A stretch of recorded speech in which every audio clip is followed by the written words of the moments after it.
खबरें एक बार फिर से विस्तार से देखेंगे। चुनावी साल है, लिहाजा अभी से दावे किए जा रहे हैं सरकार बनाने की। बीजेपी नेता वासुदेव देवनानी ने कहा, बीजेपी ने विपक्ष का धर्म जिम्मेदारी से निभाया है। साथ ही देवनानी ने कहा कि जनहित से जुड़े मुद्दे पर बीजेपी ने सरकार को जनता की अदालत में बेनकाब कर दिया है, चाहे वो रीट का मामला हो या फिर किसान कर्ज माफी का। बीजेपी गहलोत सरकार को सत्ता से जब तक उखाड़ कर नहीं फेंक देती, तब तक चैन से नहीं बैठेगी। जन जागरण अभियान में अपनी सक्रिय भूमिका निभा रही है और लोगों की अपेक्षा भी है कि विपक्ष अपनी भूमिका अदा करे। और कई बार तो कांग्रेस के मंत्री कहते हैं कि विपक्ष की भूमिका हम लोग नहीं निभा रहे हैं, और जब निभाते हैं तो उनको तकलीफ होती है, नहीं निभाते हैं तो भी उनको जो है दिक्कत होती है। तो हमने हमेशा विपक्ष की भूमिका निभा रहे हैं और विपक्ष की निभाते हुए अब कांग्रेस का नवंबर में इसका पूरा हम लोग सफाया करने की हमने सोच रखी है। जनता भी हमारे कार्यक्रम में उमड़ रही है, इस कारण से मुझे पूर्ण विश्वास है। और अब बात दिल्ली की, जहां चित्तौड़गढ़ के मावली विधानसभा से कुछ वकील सांसद सीपी जोशी के संग संसद भवन का भ्रमण करेंगे। साथ ही साथ कल सुप्रीम कोर्ट का भी चित्तौड़गढ़ से आए वकील भ्रमण करने वाले हैं। सांसद सीपी जोशी ने कहा, नरेंद्र मोदी के प्रधानमंत्री बनने के बाद सभी लोग संसद टीवी देखने लगे हैं। सीपी जोशी ने कहा कि बार एसोसिएशन के अध्यक्ष का आग्रह था, इसीलिए सभी वकीलों के साथ संसद भवन और फिर कल सुप्रीम कोर्ट का भ्रमण करेंगे। प्रधानमंत्री बनने के बाद अब हर व्यक्ति संसद टीवी देखने लगा है। मोदी जी के प्रधानमंत्री बनने के बाद हर व्यक्ति संसद की कार्रवाई को देखता है, तो उन सब लोगों की इच्छा होती है कि हम उस सदन की कार्रवाई, जिसमें लोकतंत्र का सबसे बड़ा मंदिर है, उस सदन की कार्रवाई को देखने का हमें भी अवसर मिले। तो इसी निमित्त हमारे मावली के और जगह के बार एसोसिएशन के काफ़ी एडवोकेट आज यहाँ दिल्ली आए हुए हैं। आज वो संसद का भ्रमण करेंगे, कल वो सुप्रीम कोर्ट का भ्रमण करेंगे। 2 दिन। तो एक कोटा के बरड़ा बस्ती में पड़ोसियों के बीच आपसी कहासुनी में एक 24 वर्षीय युवक की लाठियों से पीट कर हत्या कर दी गई। जानकारी के अनुसार पड़ोसियों ने झगड़े के दौरान मृतक के भाई से मारपीट की। इसी दौरान भाई को बचाने के लिए मुकेश पहुंचा। बदमाशों ने मुकेश के सिर पर हमला कर दिया। हमला करने के बाद आरोपी मौके से फरार हो गए। सूचना पर पहुंची पुलिस ने मृतक के शव को अस्पताल की मोर्चरी में रखवाया है। फिलहाल पुलिस पूरे मामले को लेकर जांच कर रही है।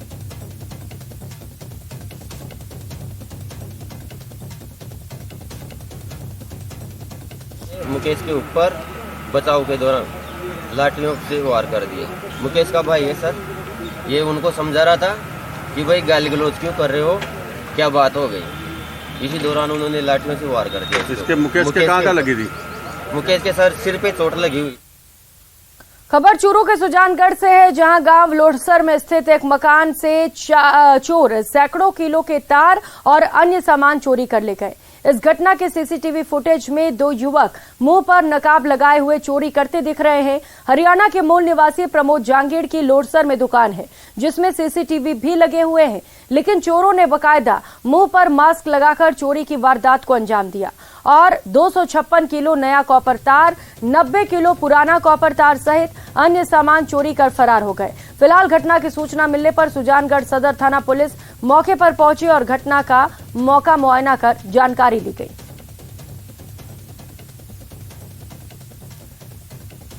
तो सीसीटीवी तस्वीरें आपको दिखा रहे हैं जो दुकान में लगे कैमरे में कैद हुई है। बताया जा रहा है कि कुछ चोर यहां पर पहुंचे हुए थे, क्योंकि इन्होंने चेहरे पर नकाब लगाए थे और यही वजह है कि चोरों की पहचान नहीं हो सकी है। लेकिन लगातार पुलिस चोरों की तलाश में जुटी हुई है।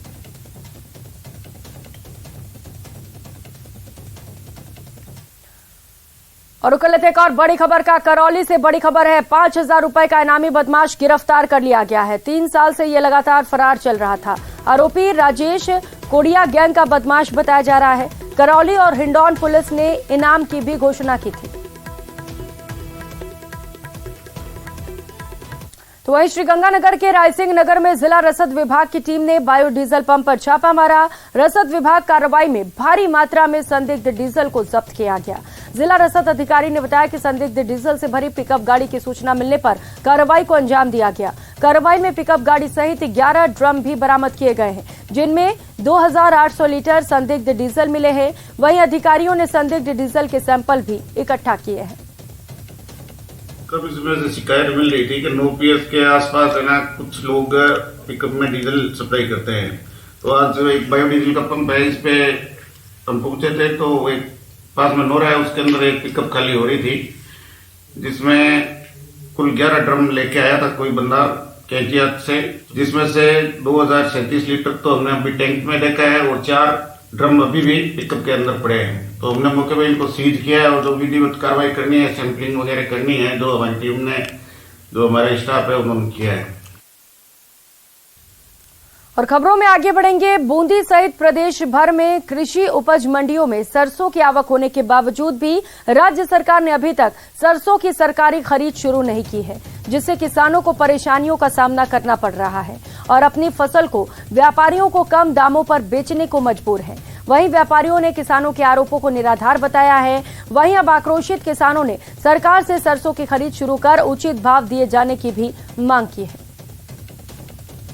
हमारे को परेशानी यही है कि किसान 2-2, 3-3 रोज तक पड़े हैं और अगर कांटा पे पर्ची देते तो काश्तकार को मनमर्जी भाव लगा रहे हैं। या कल 49 तो आज 45 ही रख दी, 40 से 45 और काश्तकार की लागत भी नहीं निकल रही। तो खरीद करनी चाहिए सरकार को, खरीद करना चाहिए, जल्दी से जल्दी खरीद करना चाहिए। ऐसे घोषणाएं तो बहुत सारी कर देते हो, 31 अप्रैल को कर देंगे, इसको कर देंगे, 1 मार्च को कर देंगे, बाकी हाल तक तो कोई यही को ना नहीं मिल पा रही। नहीं, कोई राहत नहीं मिल रही। किसी भी मंडी से यहाँ पे कोई माल कम नहीं बिक रहा है, न कोई किसान कह रहा है ये बात। और गवर्नमेंट सुस्त बैठी हुई है। अगर गवर्नमेंट किसानों को पूरा दाम दिलाना चाहती है तो कांटे क्यों नहीं लगा रही है। और खबर बूंदी से है, जहां नगर परिषद में मृत मवेशी उठाने वाले वाहन के खराब होने से शहर में मृत मवेशियों के शव का उठान बंद हो गया है। 2 से 3 दिन में मृत मवेशियों के शव को नहीं उठाया जा रहा है। लोग क्षेत्र नगर परिषद कार्यालय और पार्षदों के पास जाते हैं, लेकिन नगर परिषद के पास बंदोबस्त नहीं होने से व्यवस्थाएं पूरी तरह से लचर हो गई हैं। शहर में 1.5 लाख की जनसंख्या वाले शहर में 60 वार्ड हैं, जहां मृत गाय, भैंस और अन्य जानवरों के उठान के लिए परिषद के पास सिर्फ एक ही वाहन है, वो भी पिछले 1 माह से खराब पड़ा है। नंदी बाबा की मृत्यु हुई है। इन नंदी बाबा को 2 दिन हो गए। यहाँ 2 दिन पहले नाइट में इनकी मृत्यु हुई थी। इनको देवपुरा से लेकर आए थे, इन्होंने कोई विषाक्त पदार्थ खा लिया था। फिर भी मरने के बाद हमने नगर परिषद में सूचना दी। नगर परिषद के ठेकेदार को हमारे अध्यक्ष साहब श्रीमान प्रहलाद जी मीणा ने सूचना दी, लेकिन ये नंदी बाबा अभी तक नहीं उठे हुए हैं और इसमें बहुत भयंकर बदबू आने लग गई है। और जो दूसरे गौवंश हैं उनको भी समस्या खड़ी होगी अगर ये जल्दी से जल्दी नहीं उठते हैं तो। कई बार हम लोगों ने शिकायतें भी की हैं।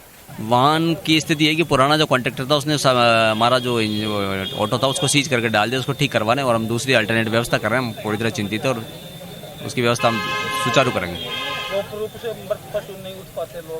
नहीं, वो उठ रहे थे, अभी 1-2 दिन से समस्या क्रिएट हुई है, वो बात सही है, लेकिन अब उस पर हम लगे हैं और उसको सुचारू रूप से आजकल में चालू कर देंगे उसकी व्यवस्था को।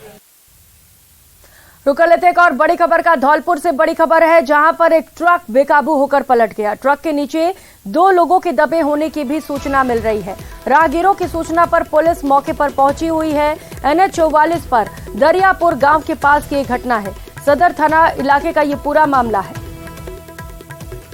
तो एक ट्रक बेकाबू होकर पलट गया। अब ये हादसा कैसे हुआ, ट्रक बेकाबू कैसे हुआ, ये जांच का विषय है, लेकिन ये सूचना मिल रही है कि 2 लोग इस ट्रक के नीचे दबे हुए हैं और यही वजह है कि तुरंत इस ट्रक को वहां से हटाने की कोशिश की जा रही है। सूचना मिलते ही पुलिस भी मौके पर पहुंच चुकी है और सबसे पहले कोशिश ये है कि ट्रक को उठाकर हटाया जाए, जिससे कि नीचे दबे लोगों को सुरक्षित बाहर निकाल लिया जाए। तो बड़ी संख्या में राहगीरों की भीड़ भी मौके पर इकट्ठा हो गई है। सड़क पर जाम भी लगा हुआ है। NH 44 पर दरियापुर गांव के पास यह हादसा हुआ है, जहां पर एक ट्रक बेकाबू होकर पलट गया और 2 लोगों के नीचे दबे होने की सूचना है। तो वही मुंबई के एक 2.5 साल के बच्चे का डूंगरपुर मेडिकल कॉलेज में पहली बार कैंसर की गांठ का सफल ऑपरेशन हुआ। प्रिंसिपल समेत 8 डॉक्टर्स की टीम ने तकरीबन 45 मिनट चले ऑपरेशन में आधा किलो की कैंसर गांठ निकाली। ऑपरेशन के बाद बच्चे के माता पिता के साथ ही डॉक्टर्स ने भी राहत की सांस ली। मेडिकल कॉलेज के प्रिंसिपल डॉक्टर महेश पुकार ने बताया कि बच्चे को 11 मार्च को उसके परिजन यहां पर लेकर आए थे। रिपोर्ट देखने के बाद बच्चे को भर्ती कर दिया गया। डॉक्टर महेश पुकार ने बताया कि गांठ किडनी के बीच में होने से ऑपरेशन चुनौतीपूर्ण था, लेकिन डॉक्टर्स ने मिलकर इसका सफल ऑपरेशन किया। साल का बच्चा होने के कारण ये उनके लिए एक बड़ा चैलेंज भी था और ये ऑपरेशन 45 मिनट में बहुत अच्छी तरह से हुआ। इसमें ब्लीडिंग भी ज़्यादा नहीं हुई। हालांकि एक चैलेंज था क्योंकि इतनी बड़ी गांठ थी और उसमें क्या होता है कि जो वेन होती है वो बहुत छोटी होती है, जो डायरेक्ट इन्फेविना का जो मेन नस से जुड़ी होती है। अगर वहाँ से अगर वो एवॉल्व हो जाती तो उसमें ब्लीडिंग हम रोक नहीं पाते। तो एक वो चैलेंज था, लेकिन उसके अंदर भी हमने वो चैलेंज के साथ वो ऑपरेशन कर दिया और बहुत अच्छा हो गया और पेशेंट एकदम बहुत बढ़िया है। और खबरों में आगे बढ़ेंगे। लगातार घाटे से जूझ रही झुंझुनू डिपो में अब सुधार है। करीब 3 महीने पहले झुंझुनू डिपो 38वें पायदान पर था। डिपो में बिना टिकट दिए यात्रियों को सफर कराने वाले कंडक्टर्स पर सख्ती के साथ ही अच्छा काम करने वाले कर्मचारियों को प्रोत्साहित किया गया। नतीजा ये हुआ कि डिपो की 3 माह की आय में तकरीबन 1 करोड़ रुपए का इजाफा हो गया और झुंझुनू डिपो पहली बार प्रदेश के टॉप 4 डिपो में शामिल हो गया। डिपो चीफ मैनेजर ने बताया कि घाटे वाले रूट पर बसों को चिन्हित कर उनकी मॉनिटरिंग बढ़ाई गई है। कार्यभार संभाला था उस टाइम 40 से अबव रैंक थी, जिसको मैंने चेंज करके और 4th रैंक पे लिया है। इसमें लोड फैक्टर, EPKM, रेवेन्यू और इन सब में राजस्थान में 4थे नंबर पे झुंझुनू आ गए। इसमें सभी कर्मचारियों की मेहनत और लगन का और ईमानदारी का ही परिणाम है कि 4थे नंबर पे आ पाया है। अगले महीने मैं चाहता हूं कि सभी कर्मचारियों के सहयोग से और फर्स्ट नंबर पे लाने की कोशिश करें। और धौलपुर से बड़ी खबर सामने आ रही है, जहां पर एक ट्रक बेकाबू होकर पलट गया है। 2 लोगों के नीचे दबे होने की भी सूचना मिल रही है। राहगीर वहां पर इकट्ठा हो गए हैं, पुलिस को सूचना दी गई और तस्वीरें भी सामने आ गई हैं। ये ट्रक जो कि पूरी तरह से क्षतिग्रस्त हो गया है। एक्सक्लूसिव तस्वीरें न्यूज 18 राजस्थान पर इस वक्त आपको दिखा रहे हैं, जहां पर बड़ी संख्या में लोगों की भीड़ इकट्ठा हो गई है। पुलिस भी मौके पर मौजूद है। सबसे पहले कोशिश ये की जा रही है कि ट्रक को वहां से उठाया जाए। किसी भी तरीके से ट्रक को जल्द से जल्द यहां से उठाने की कोशिश की जा रही है, जिसके चलते जो 2 लोग अंदर दबे हुए हैं उन्हें बचाया जा सके। तो दरियापुर गांव के पास की ये घटना और इसकी तस्वीरें इस वक्त आपको दिखा रहे हैं। अब ये ट्रक पलटा कैसे, किसकी लापरवाही थी यहां पर, यह हादसा आखिर हुआ कैसे, ये जांच के बाद पता चल सकेगा। लेकिन फिलहाल चिंता की बात यह है कि इस ट्रक के नीचे 2 लोग दबे हुए हैं। अब उन्हें सुरक्षित कैसे निकाला जाए, इस पर कोशिश लगातार जारी है।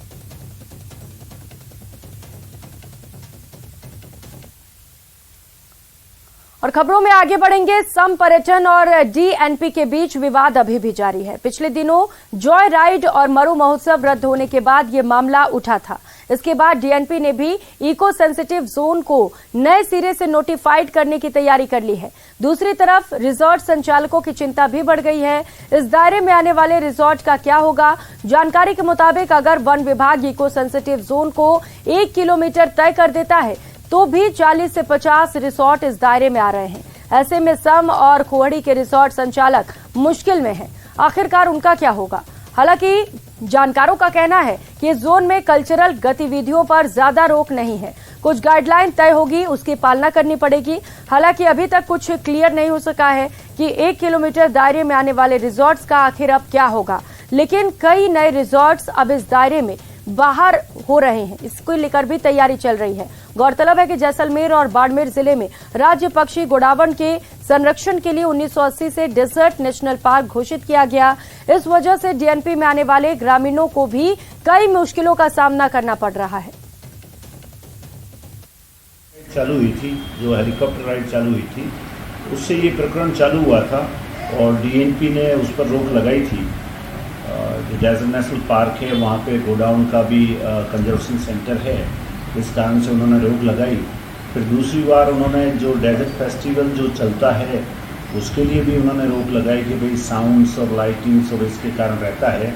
इस दौरान NGT में NGT दिल्ली में एक इसने केस लगाया है और देखते हैं।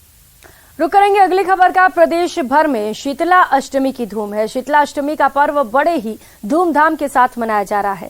आपके टीवी स्क्रीन पर आप इसकी 6 तस्वीरें देख पा रहे हैं। कोटपुतली, जोधपुर, कोटा, झुंझुनू, दौसा और भरतपुर से ये तस्वीरें हैं, जहां पर बड़ी संख्या में जो भक्त हैं वो शीतला माता के मंदिर में पहुंच रहे हैं। ठंडे खाने का भोग शीतला मां को लगाया जा रहा है।